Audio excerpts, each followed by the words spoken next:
Yep, Sean, good to go. Wonderful. Well, good afternoon, everybody. My name is Sean Flatley. I'm the president of the Irish American Business Chamber and Network. I want to welcome everyone today and thank you for joining us for our IABCN online program focused on optimizing legal and business operations in times of uncertainty. We're fortunate today to have our member, Dan Beatty, for today's presentation. Dan is the Director of Strategic Solution with Special Counsel. Dan provides law firms and companies a customized legal professional services experience encapsulating e-discovery, legal process outsourcing, cybersecurity, and incident response, digital forensics, and information governance. Dan is joined today by his colleague, Robert DeVries, and special guest, Lori Kincaid. Lori is the Senior Vice President and Head of Legal at David's Bridal. And one thing to note that I thought was interesting, although there's many things of note here, she was nominated as one of Remo Dista's 2017 and 2019 Women to Watch in Retail Disruption. I think that's a wonderful recognition. So before we get started, I need to take care of a few housekeeping items. Our session will be recorded and available on our website. Please be sure to keep your microphones on mute during the program. Excuse me. We welcome questions throughout the program. You can submit these questions using the chat function. We will address the questions at the end of the program. I'm pleased to introduce you, member Dan Beatty, to begin our program. Dan, the floor is yours. Great. Thank you so much for the introduction, Sean. Thank you, Kevin. Thank you, Alana. And thank you for the Chamber for having the three of us on. I've been really looking forward to this. I've been a member of the Chamber since its infancy. My dad dragged me to Chamber events when I was in college, and I'm very happy that he did so. It's a wonderful organization, and I really cherish my time spent with all of y'all. So Alana, could you please move to, I guess, the net? Oh, see, we even got the Irish American logo up there. Isn't that great? Can you move us? Great, here we are. And Rob, thank you for making my face look normal. So I, as Sean mentioned, I'm the director. My hair's a bit longer, but I am wearing a jacket. I think this is probably the third time I've worn a jacket in the past 6 or so months. So you're welcome, everybody. Lori, thanks so much for joining us. And also thank you, Rob. Alana, next slide, please. So what I'm going to go over today is a basic overview of who Adecco is. That's our parent company, as well as Special Counsel. And then I'm going to kind of transition to, hey, what are we seeing in our world, especially with COVID, how we're kind of adjusting to that, and what it means to be involved in outsourcing and processes and that sort of thing. Introduce my client and friend, Lori Kincaid, who has graciously given us some business in this particular space, and I think has some really interesting perspective. And then finally highlight some current recent client successes. And then obviously open the floor. And please, I'd like this to be a pretty engaging, organic experience. So if you have any questions or thoughts, please raise them up. Give me 1 second. I have something that keeps pinging, so I need to close this. There we go. Unfortunately, we have Microsoft Teams, which I did not mute, and it will bug me this entire conversation. Rob, could you take over a second while I figure out how to mute this? Yeah, for sure. I want to thank everyone for the opportunity to speak here today. I'm really honored to be here. And I think this is a great opportunity to talk about all the different things that we do here at Adecco Professional Solutions, and how we can really help a very large slice of business. And I relate to you, Dan. I give webinars on a weekly basis to a lot of organizations, and the pinging is something that is a constant battle.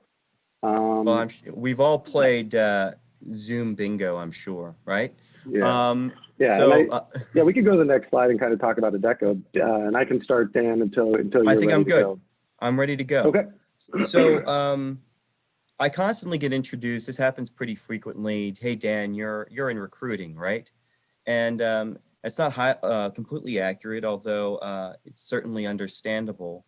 So my company's parent company is a international organization known as Adecco, based out of Zurich. And depending upon the year, we're anywhere from the first, second, or third largest professional recruiting and staffing company in the world. Last year's revenue, about $26.2 billion. We're based out of Zurich. We operate in over 60 countries, including Ireland. Fortune 500 company since '96. And you'll see on the right there, kind of some of our brands.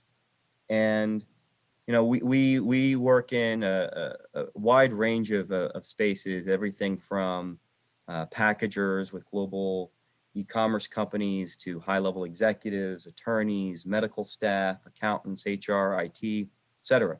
One of the wonderful things about that, from my perspective, is that it allows us to reach into a lot of different industries, and we can really expand on what we're trying to accomplish by tapping into some of those other brand resources for not just personnel, but also really expertise.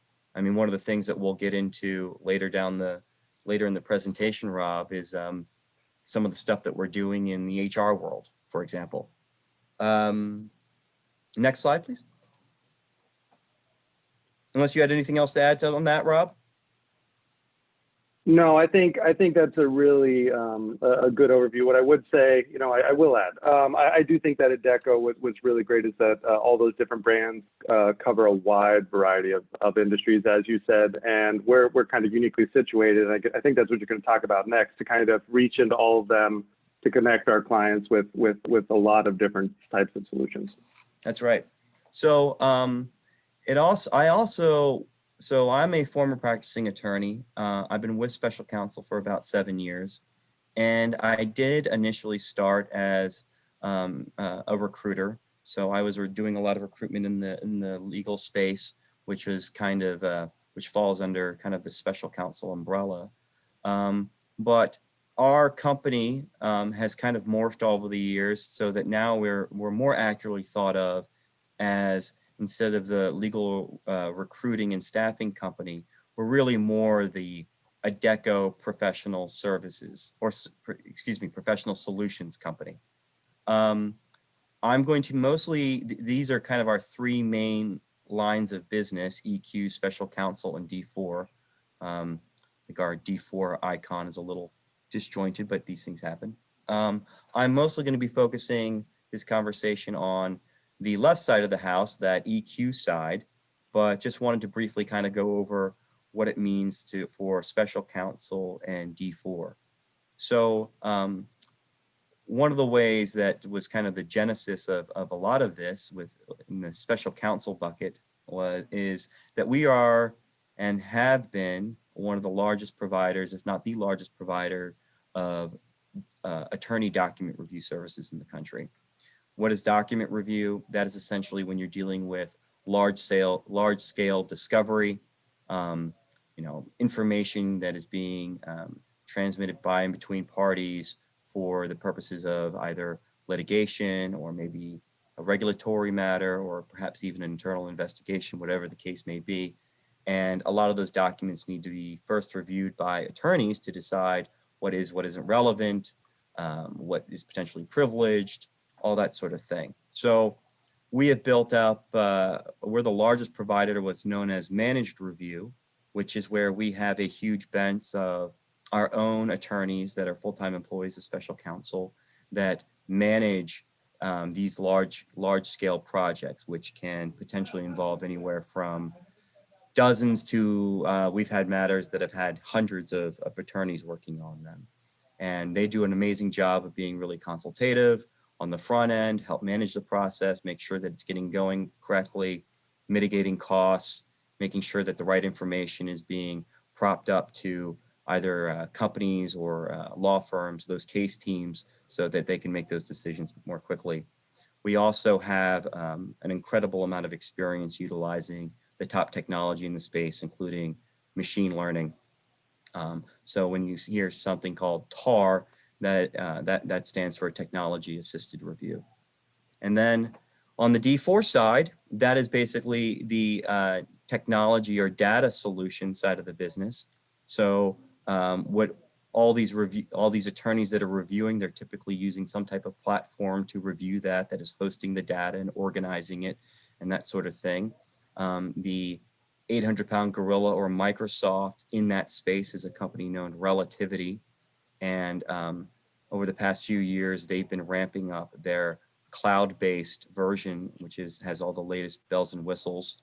It's funny that I say Microsoft because they literally are propped up on the Microsoft server Azure, and we are currently the only provider of Relativity with the gold level standard, which is the highest level. We also do data collections, forensics. That's where you go and collect said data and make sure that organizations are doing that correctly. One of the trends that we're seeing a lot now is that there's a lot of personal devices like cell phones and iPads and whatnot. We can assist with those and help organizations get a handle on their data. But so that was kind of the quick overview. But EQ, so that outsourcing and consulting space, that's really where we are providing, we are looking at an organization and seeing how they're doing things on an operational level, what their processes are. And this can be anything from information governance, how they're managing their data, how their data is being protected, to also like how different groups are working within an organization, from HR onboarding to contract workflows, turnaround time. Rob, you have anything to add there? Yeah, Dan, I think the growth of EQ out of our other core businesses really came from clients trusting us with their most valuable information, right? With their data, with these very high leverage litigations, and they came to rely on us and trust us through. We've been doing managed review and kind of that tech side of the piece since the late 90s. And where EQ came is our clients came to us and said, "Can you help us with this? Can you help us with that?" And because we are a part of Adecco, we do have the reach to kind of go into pardon me, a bag of tricks. We can reach into pretty much any industry and get market leading talent, get the leading lights of the industry, and connect them with our clients. And it really fits well with what I think EQ's core expertise is, which is workflow and process, consulting, or just expertise. We have a really strong idea, and I saw some familiar faces on this. Jeff Daly and I, we had a recent chat about this. But it's information working its way through an organization, because we're so familiar with the back end and the risks of the long tail of information. We really can help organizations manage the flow of their choices and processes, and really give our clients a much greater handle on how they manage and kind of right size their organization. I think that actually we can kind of talk to trends too, if that's a good overview, Dan, because I think that kind of ties into, a lot of what we do ties to current trends. So we're very responsive to what our clients need, and a lot of we kind of create bespoke solutions. We're not giving our clients out of the box solutions. We try to build through a consultative process solutions to whatever their problem may be. And Dan, I'll let you speak to kind of the trends, and then I think this is where it gets organic, because if anybody has anything or interest in what we're saying, there will be Q&A at the end, but feel free to raise your hand and drop some questions, because we have really been responding to a lot of market pressures in 2020 in a very interesting and exciting way. Absolutely. So thank you for that overview, Rob. One of the interesting things that we're seeing right now, and this is kind of just the initial point, is a really substantial uptick in litigation. I think there are a few factors here. One being that in the insurance space, there's so many claims that are coming about now with business disruption, and force majeure clauses are coming about with how contracts have been written between entities. You're also seeing that there had been kind of a hiatus for a few months immediately when COVID kind of really blew up. And now a lot of the stuff that had kind of been paused in March, April, May, and June, it's now getting ramped up again. And a lot of the stuff that was currently scheduled is stacking on top of the kind of like that backlog. So we've seen a huge amount of folks within the litigation space and us be incredibly busy. Compliance and security. This has been a trend that has been going on really before COVID, but is becoming so much more relevant now as so many people are kind of working outside of like that institutional protection of being in the office. How is data being secured? You hear about cyber attacks, ransomware all the time. So one of the things that we'll do is we actually help clients harden those data points. How are you overseeing all of your employees, as so many of them are working from home, making sure that they're being productive, making sure that they're complying with whatever your organizational standards are. And another thing that, as opposed to kind of just having like that big brother outlook, also, how are you spotting when folks are really maybe performing, like outperforming? Like how are you spotting the people that are really doing well within your organization? And I know I've talked with many clients that they've expressed kind of an interest in that, and that's also something that we can assist with. One of the big things that we've seen, though, is just an organization's ability to be agile right now, because the famous logo of doing more with less. How are what are department processes? Are they the most efficient way of doing things? Are there projects that are just popping out of nowhere that nobody really expected? Are there things that could be used to kind of implement technology to help make those processes smoother or more automated, whatever the case may be? Rob, do you have any thoughts there? Did I miss? Yeah, throughout, I think that just to kind of echo a lot of what you just said, Dan, the uptick in litigation, where people, when kind of that spigot of revenue kind of is tapered off, organizations are naturally looking to either collect where everyone's a little bit more nervous, a little bit more antsy, more willing to enforce agreements faster rather than kind of let things sit out, especially when there are fear for restructuring. They want to get first in line. So that's something we're definitely seeing and helping our clients prepare for that on both sides. And compliance and security, I have to tell you, in 2020, some of our competitors and other organizations had ransomware attacks. It's becoming a more everyday concern for organizations. Hospital systems, law firms. It's wild how deep the reach of some of these attacks are.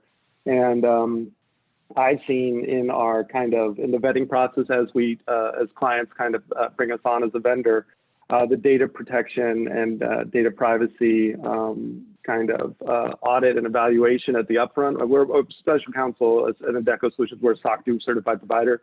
So we pass these audits with flying colors, but they're getting longer and longer because organizations are trying to find ways to benchmark the people that they deal with, and we've helped clients actually reevaluate those processes as well. But like you said, Dan, everybody's working from home. It's a huge security risk in a lot of ways, and to put people. That's why you see VMware growing, giving people virtual machines, and trying to centralize that risk is happening more and more. And agility, I mean, it is so important for organizations to move on to be quick on their feet these days. And that one underperforming department, people take a longer look during the downturns like this. We have people who have to spin up processes really quickly to deal with new liability or insurance or kind of even business concerns, shipping issues, transit issues. And it's a huge concern. And then everybody's moving to tech so fast. It is the tech adoption, and we deal with historically kind of conservative clients in procurement and GC offices and law firms. And I have to tell you, it's been really exciting to see a lot of these old processes are getting pushed out and being replaced with more efficient technological processes that really can support the speed of business these days. That's great. So with that, and appreciate that, Rob, I'd like to rope Lori into the conversation. Next slide, Alana. For sure. Please. This is a David's bridal dress, Lori. I would never use anybody else's, by the way. Thank you for that. So I was reading your Profile magazine article, and really what a great article it is, Lori. And I grabbed this quote from it because I thought that, you know, it struck me two things. One, how hilarious is it to think that people were resistant to the idea that goods and services might be purchased online, even wedding dresses. And two, I thought that it really kind of highlighted that agile mentality that Rob and I were just discussing. So would really love you to kind of talk a bit about that mindset, some of the issues and topics that you're facing within the organization that may dovetail with that. And then also maybe how you used me and make me look good. I think I can probably, it won't be hard to make you look good in this process. Thank you, Lori. You know, it really kind of struck me when you mentioned earlier about how technology is really being adopted in leaps and bounds. David's Bridal itself over the last 6 months has made changes to how they do business online in ways that we could never have considered before. We've developed a virtual stylist, so you can have your appointment via Zoom completely online with your people, with your bridesmaid, a stylist that's in stores. You can have people join from all around. I mean, it's been amazing that way. We put new planning tools on there. We have we just put out the majority of our pictures on our website now. If you have the right phone, you can look at these pictures, and it's an AR experience that puts the dress in the house with you, and you can turn it around and look at it. I mean, it's just, we've also been guinea pigs for Apple and Google for some of their newest chatbots. I mean, they're both kind of competing and giving us money to get out there and do all these new technology, kind of efforts. Now, that's good news for the most part, but it really dovetails right into what you were saying, because all of these new online tools gather information about our customers. We have to do things like, you can't record this, keep your children under 3 out of the picture. I mean, it's just been crazy, the kind of tech issues that come up when you're developing really fast. But, those are all good from my perspective, because we are trying to find new and nimble ways to work during this really as everyone likes to say, during these unprecedented times, which I totally hate that comment, but I want to live in precedented times again, Laura. I do too. I do too. I do too. Although it does mean I've gotten to spend more time with my college age children, which is kind of a dubious blessing, I guess. But so I would like to share with you all a little bit of, my years-long working relationship with Dan and his team. I'm very pleased that he asked me to come on board because although I think it's only because I have a really Irish sounding last name, but that may not be the case. I first kind of started working with Daniel a few years ago when he was doing more of a recruiter type job. And I was looking to hire another attorney into my business. And for a company with 300 plus stores in 4 countries, we have 3 in-house attorneys and no paralegal. So we are lean and mean for everything that we are trying to do. And so that was my first interaction with Dan. And he sent me great candidates, all those kinds of things. Well, as the years went on and I wasn't allowed to hire anybody new, he started coming to me with other things that they had out there, other services that it wasn't Adecco at the time, but other services that his organization was willing to offer. One of the first things we had to do that they just totally came through for us is we had massive amounts of paper documents that had to be organized and put together in such a way as to tell the very best story to respond to a governmental organization. And for that type of issue, he sent me a temporary paralegal who came on site, did all the things on site that I needed that person to do. And I did not have to flex up in order to get the job done. But then as things started changing, he introduced me to D4. And I had a huge class action, wage and hour class action going on in California. I had 7 million emails that had to be reviewed, deduplicated, and then reviewed for relevancy. And they needed to be hosted and worked with. And I did not have the ability to do that on site.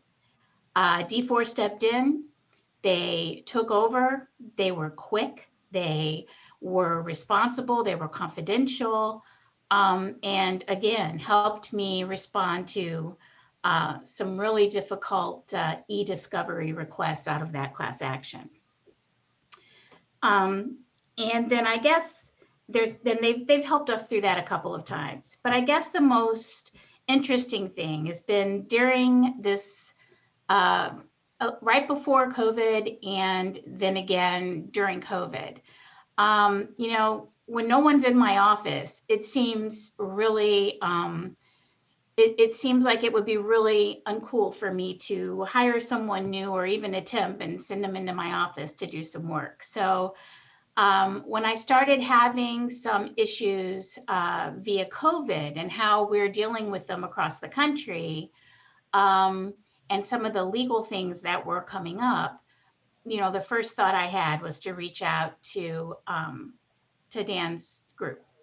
And all of you have seen with retail that people are looking for rent abatements, people are looking for deferments, anything they can do to keep their liquidity high and try to get past this really difficult time for business in general. And we had the same situation where we were trying to work with all of our landlords. So again, we had 320 some odd leases that as we made deals needed to be re-reviewed, needed to be papered, signed, have somebody, follow up on all of that. And again, we reached out. Dan's team has stepped in and really kept us up to date, moving things along throughout the year in that situation. We've been in a much better position because of it. And the thing that's very helpful for me is when I work with a team from special counsel, there's one person who is my point of contact. and we have conversations with that person, we do some training with that person, and then that person runs the team. And I see results. If there are questions, I get those. But I feel like I have control over what's happening, but I also have someone else who's managing the day-to-day. So from my perspective, it's really been helpful during this time when everything's been shut down, and yet, legal goes on. And so we have to continue finding ways to work when we're not able to flex up as needed. And, I have really found that D4 and special counsel have been a huge part of that for me. Lori, thank you so much for those very, very kind words. And Did I make really, you look good? You're making me blush. You're making me blush. Thanks, Lori. Alana, could you go to the next slide, please?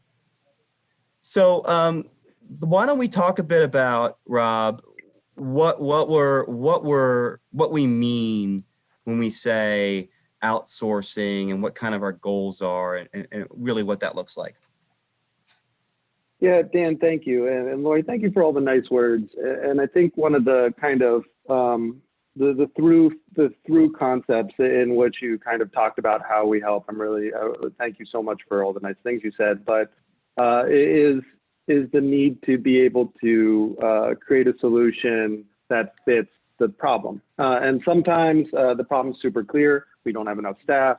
We have a problem we need to deal with. And sometimes the problem's not as clear. Sometimes it's you have the end goal, like for example, the lease updates, but how we get to the end goal can be done in a bunch of different ways. And one of the ways that we really help, and it is outsourcing or consulting, but it's really about with your organization is to bring in outside expertise to kind of bring fresh eyes to your processes, to what's going on. And if I typically like if we have an issue to come in with consultants first to figure out, do a gap assessment, figure out where any possible efficiencies can be gained, find any disjuncts internally.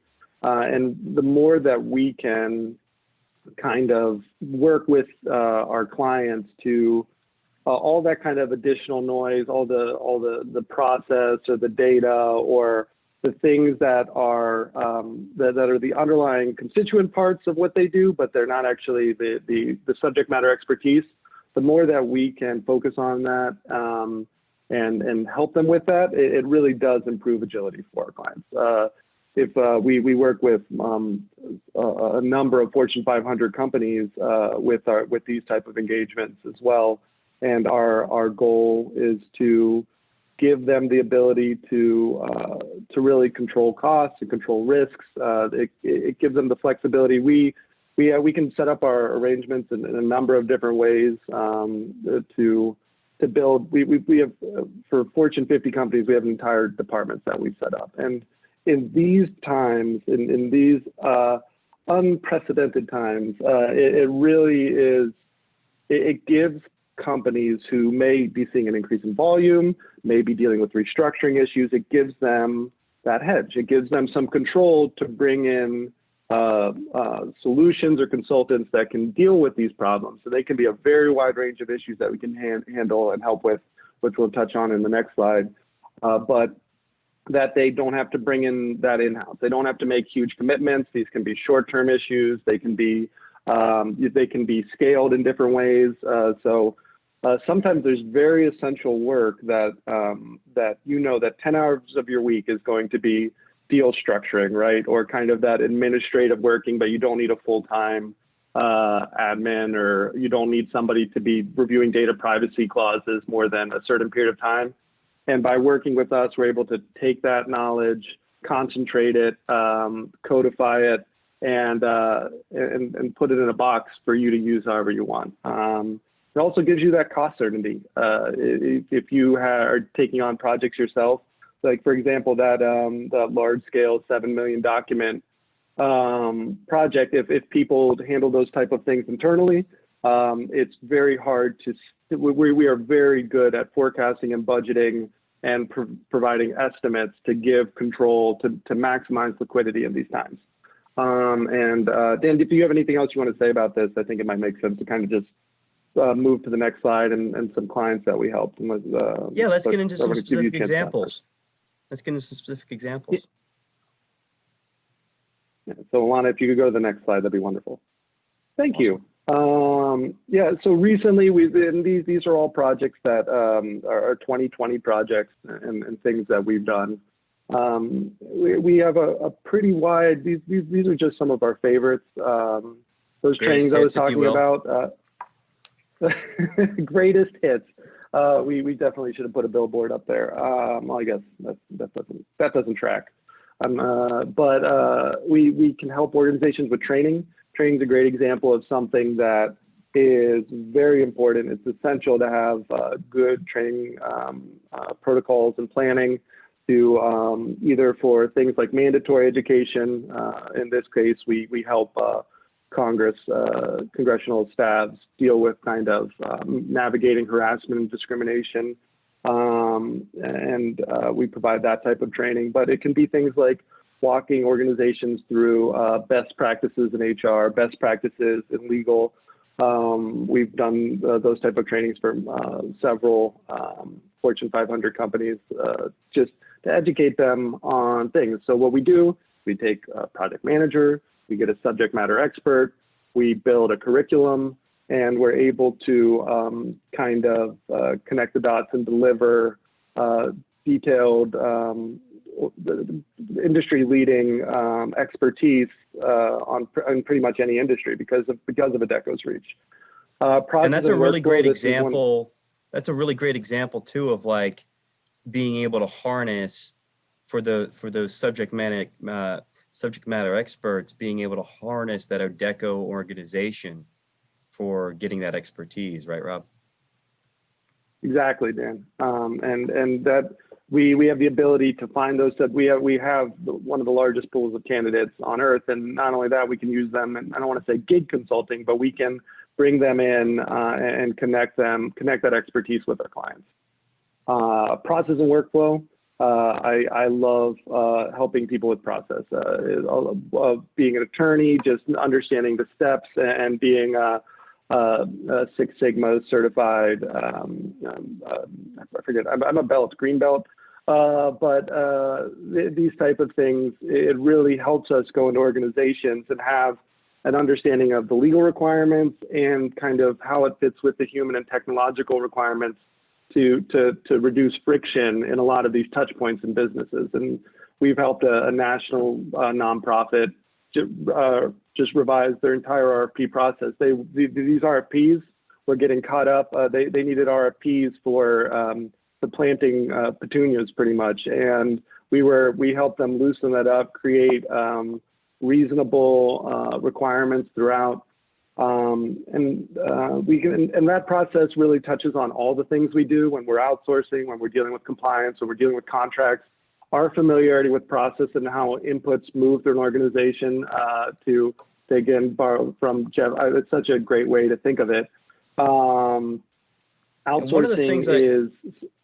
Yeah, go ahead, Dan. I'm sorry. I'm just going to keep talking till you talk. I know.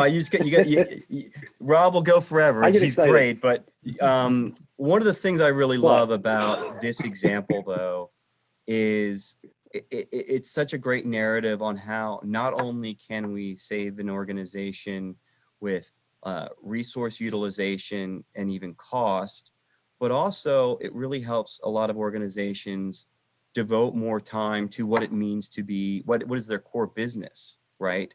And we have that one example, Rob, where we helped a Fortune 100 company quicken their contract turnaround time from 30 days to 5 days. And you think about that, it's like, it's not just like, okay, they saved us a few shekels. That's helping them do business faster. And, that accumulates pretty quickly. So. Definitely. And I'll touch on these in the interest of time. I'll touch on these briefly, but we outsource things. We can run an entire department. We have a Fortune 50 tech company that we have a 15-person team. We run contracts end to end from drafting with vendor managers all the way down to execution and renewal. We track signatures and the whole shebang. We work in a number of databases and tools. And then on the flip side of those contracts, we had such success in drafting the contracts, they said, hey, help us put these into practice, help us onboard these people. And I think we're going to be a little bit lower on those resources this year with COVID. That's the 2019 estimate, but we have been able to create a number. Our value actually shined even more because we are a flexible organization. Because we're agile, we were able to create protocols and processes for remote access, for remote onboarding, and get those all spun up in the late days of March. It was a fire drill, but we were able to be very responsive and not just keep doing the same thing. Compliance, we're helping an energy company. This is a really fun project. Just flag all their provisions. We're going through their agreements. We're creating alerts. We're creating compliance, kind of who gets what on these agreements. And there's on some of these energy agreements, there's dozens of compliance touch points that we're just organizing and making actionable.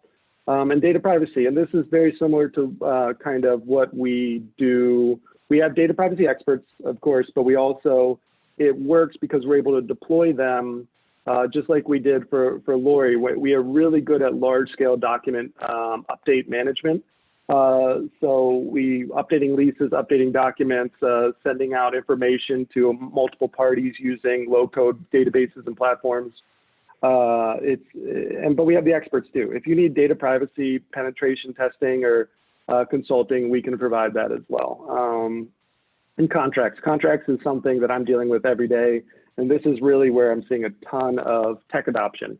Everyone's trying to make their contracts, take them from just a ticket to entry. You know, you got to sign the agreement. I don't care what's in it. Let's start doing business. To when you really have full insight into your contracts, you can, that velocity of business, getting deals done faster. You can use contracts as an arbitrage opportunity to really maximize their usage, leverage them as an asset to the company. And I want to defend ourselves, Lori. This is not just because of your Irish name. Well, we have an outsourcing engagement with a large Irish insurance company that is currently active, but we just wanted you on. I want to be clear, but we're helping them deal with a lot of document routing. So document requests come into the organization, both litigation and otherwise, and we pull from all their different databases and resources to give a picture of how to respond to some of these third-party requests. And yeah, that contract example, we came in, and I think this goes to our flexibility. We came in with one goal in mind to help them with a very discrete problem. And in talking to all the stakeholders, pardon me, the headphone died. That's always a charming thing to do. It didn't even beep. In talking to all of these stakeholders. That was smooth, Rob. Yeah, that was really. I'm on. I don't know if it's smooth yet. I can't get the headphone in my ear. It's a relative smoothness, but thank you, Dan. Let's see. There we go. In talking to everybody, their problem was actually, it goes back to the inputs. They were having too many touch points with business. It wasn't just on the back end. It wasn't a legal problem. It was a communication and workflow problem. So we were able to create a series of solutions and intake options to really streamline those processes, streamline those workflows. And that's the greatest hit, Stan. Thank you for trying to cover for me as my headphone switched off. Hey, I had the issue where Teams was blowing up and you covered for me. So we're a team. Yeah. We're Teamwork. a team. We're Really quickly, I thought, people may not know what CCPA is. That's such a relevant thing. Could you just spend like 20 or 30 seconds on that really quickly? Because it's so hot right now, and it might be interesting. Yeah, the CCPA is you might have all heard of the GDPR in Europe, and CCPA was California. It's the California Consumer Protection Act, I think. Something privacy something. I'll get there. Privacy we'll Act. Get it right. I think it's California Consumer Privacy Act. Yeah. Yes, it's privacy, not protection. I'm thinking I'm in the wrong compliance branch today. But it really there's been a huge amount of movement toward consumers having more control. There's a push for consumers to have more control over their information. So you're probably seeing a lot of alerts in your shrink-wrapped agreements saying if you want to opt out, please mail us a letter, things like that. anybody who does business in California has to abide by this. And the rollout has been slowed a little bit by COVID, but not significantly. And we're seeing the Illinois Biometric Protection Act. It's a similar thing. Companies, and Lori, I think this goes to your point. There are new regulations that are popping up all around the country that truly fundamentally affect how business is done. You have to have that alert. Don't have your 3-year-old in camera shot. And Lori, this might be a good example for you to talk about how this type of stuff affects you. Yeah, it really does. The CCPA keeps me up at night. The GDPR, not so much, because we're got what we need to do over there, although a lot of it's manual that I wish was automated. But they've started enforcement this year. Every piece of information we get, we have millions of customers in our databases. So every time we roll out something new, we have to make sure we're ticking and, wrapping everything up, crossing the T's and dotting the I's. And, and because we have 27 stores in California, we're having to make decisions like, are we going to make this the standard across all of our states and stores? Or are we going to have to carve out something special for what we do in California? So, it really does bring a whole nother level to that to what we're doing with that organization. Thank you, Lori. And it's interesting. One of our clients, we actually help them, and this is a side of the business that we haven't talked a lot about, but we help kind of look at data security incidents, see what companies' exposure are. And there was, when we were we had an information governance project where we were working with a client, and they thought that they had a complete grasp of all their different data coming in. And they found out that they had a sweepstakes program where they had in a online accidental non-encrypted file, they had just an Excel sheet of like 10,000 sweepstakes entrants we were able to find in their unstructured data. And they were great. It was a huge, I can find the more details if anybody's interested about it. We have a case study somewhere on it, but it is. That's an eye opener. That's the data can be anywhere when people save things and personal information, and the penalties can be significant. So that's something that that's becoming more and more pressing for everybody: data privacy and data security. Hey, Dan, are you open to us opening up to questions if people have? I think I was just about to suggest that, Sean. I think that's pretty much the end of our deck. We've gotten through the meat of our presentation. So please, if anybody has any thoughts, comments, questions, the floor is open.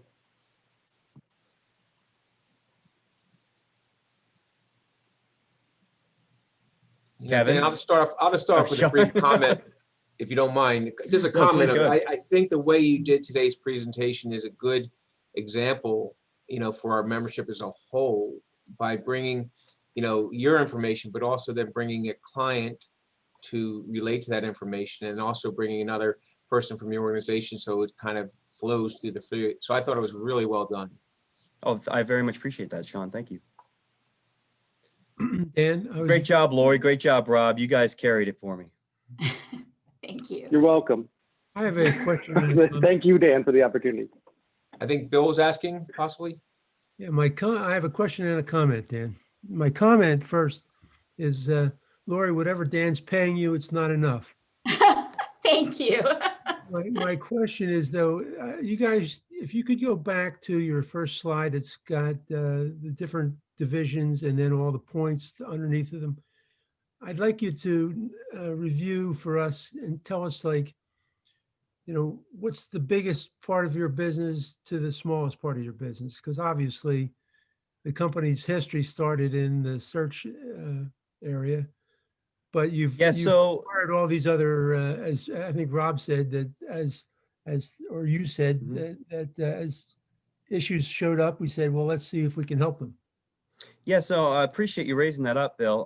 So it was interesting where there was kind of this genesis, and we still do a ton of recruiting and individual legal staffing.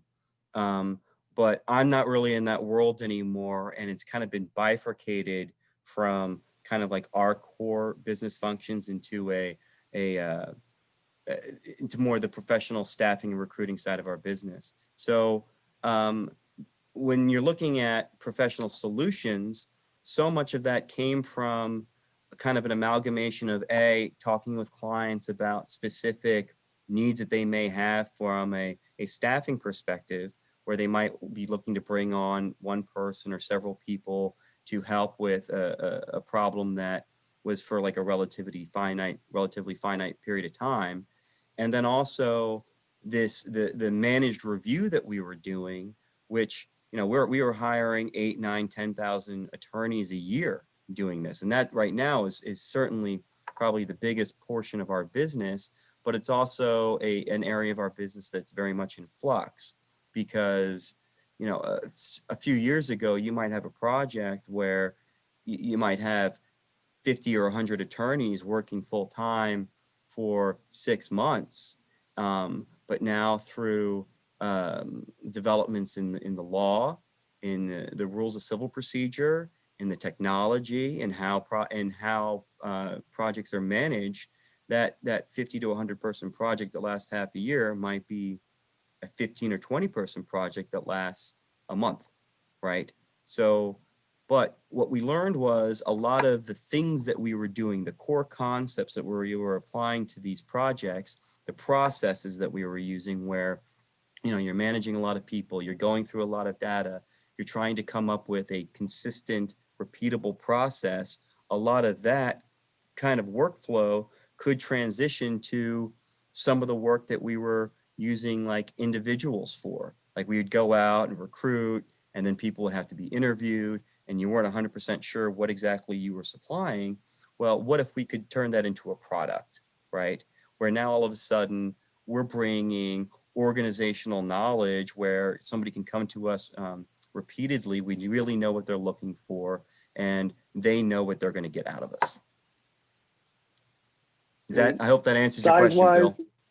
Yeah, I would say size-wise, MR is still the largest portion of our business, but when you look at consulting and our data solutions, they're pretty evenly sized, and there's so much overlap, because when we, like Lori said, we bring in a single point of contact. So if I have one of the project managers on my team is working on a project and litigation comes up, it's still coming through that project manager. If there's a forensics investigation, or if we need expert witnesses, it's still coming through that point of contact. So even though we have these discrete branches for kind of clarity for our clients, we have there's great permeability and interchangeability between the two, between the three solutions teams.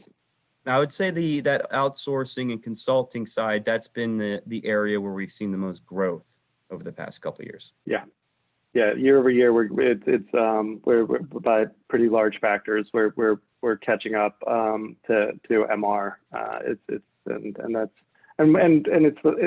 am biased because it's my team, but it's the most exciting. It's the most exciting and fun stuff we do. Yeah, one of the interesting projects that obviously everybody will have heard about in the news was the PPP loan process with the SBA. We provided, gosh, Rob, what do you have, 600-700 folks? I think we had 500, and we're slowly trending towards 1,000 active attorneys managing that SBA loan process. Nice. Unfortunately, that one was not my deal, but very happy for the organization. Dan, a quick question on the data solution side. In terms of where business is being generated from, is it primarily coming from the outside law firms and similar service providers, or is it coming from people like Lori in the first instance? And where is that changing, and where do you see it going? It absolutely is changing. I think that you're seeing companies, organizations taking more and more control over a lot of those vendor decisions. And Lori, you can speak to this too, please. But I think that's for various reasons, right? They want to have control of their data. If you have multiple projects that are going on at the same time, there may be a lot of overlap when it comes to that sort of thing. And if you're using different providers through different firms, you may not be really kind of using the data in the most efficient way possible. We are seeing more and more law firms who were initially resistant to using a tool like Relativity, which has pretty much all the bells and whistles that you can think of, but has traditionally been a bit more expensive than a lot of the other tools in the market. The price of Relativity has come down so much and the security is so high as opposed to a lot of other tools, that it's making a lot more sense for folks to step into that space, especially as you're seeing a big uptick in ESI, that's electronically stored information, be relevant in litigation. Oh, sorry. Go ahead, Lori. No, please. So Kevin, one of the things that really made me look at D4 for the business data solutions is it was so much more cost effective than having a law firm that was handling my litigation be kind of the middleman for this, because I found out that they were in fact sending the information that I was sending to them on a hard drive to another outside group. So we were being charged for the outside group's work on it, plus what the inside attorney was reviewing out of, the emails and things.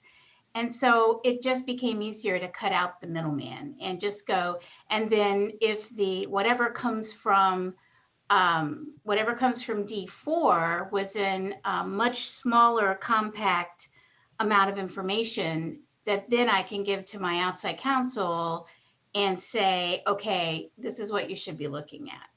And it reduced outside fees as well as outside costs. Yeah. And I mean, sorry, go ahead. No, this is exactly when I was talking about a hedge. This is people have, as clients have become more sophisticated over the past decade, that they understand that the ALSPs and vendors like us are able to kind of push back on the exorbitant rates of law firms. And it's not that some of those law firm rates are 100% justified, but not all of them. And by bringing us into the mix, it allows the companies to kind of use us as a crowbar to manage their rates, to manage their costs, and it's more and more we're seeing those type of relationships where we have the standing relationship directly with the corporation. A decade ago, I would have said that most of our relationships were with the law firm. Now I think that has that's switched to it's 50-50, moving more and more to our primary contact being the companies. Just a quick comment from a law firm standpoint. I actually prefer that the clients contract with vendors like D4 because it just removes a whole lot of administrative work from our end. Exactly. But thank you for the answers to that question. And what do you do in Ireland? Do you use all the same services or less? So right now, Ireland is, Rob, you go ahead. You know way more about this than I do. Yeah, we have the same offering of services. We have a London-based office that the whole Brexit has kind of changed it, but for the most part, we're operating in Europe and Ireland. The Irish outsourcing project that I'm talking about, we are in all of their systems and GDPR compliant, where we're using a virtual machine to access all of their data. But yes, for our entire suite of services looking at this, we're able to kind of, I'm trying to think of a non-military term, but we're able to project this globally. deploy these solutions globally. Yeah. Well, I honestly, in speaking with Rob, and this has kind of always been on the back of my mind, like I view Ireland as a huge growth potential market, especially when you consider how many divisions of American companies are in Ireland for various reasons. I mean, I think there's a lot of opportunity there. So, I mean, that's certainly a conversation I would love to expand on.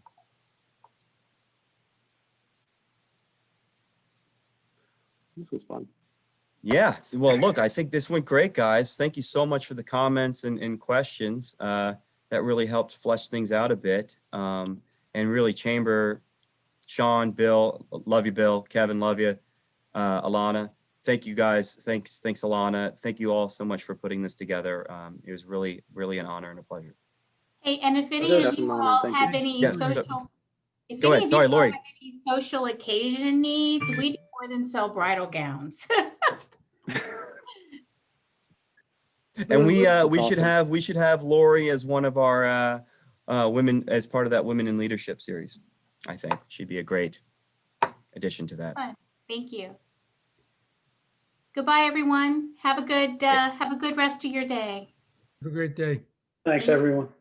Thanks, everyone. Thank you, Rob. Thanks, Thank you, everyone. Lori. Thanks for this opportunity. It was great talking to you all. Take care.